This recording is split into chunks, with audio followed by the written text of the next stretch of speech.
Bigyan natin ng reaction, opinion ngayon itong post ang balita ngayon. Pahayag ni Ombudsman Boying Rimulya yung plano niyang gagawin laban sa mga Duterte, lalo na si Tatay Digong.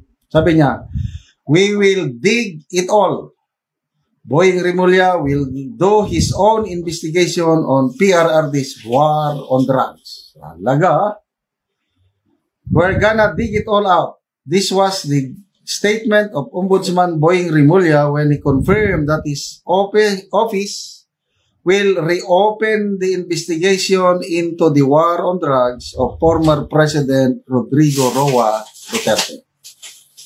We will dig up all the complaints there during the drug war. But alongside his declaration, many have criticized why Rimulya seems energetic in raising old issues and seems to question whether it's a distraction to the billion-peso corruption in flood control projects that are hotly guarded by the public.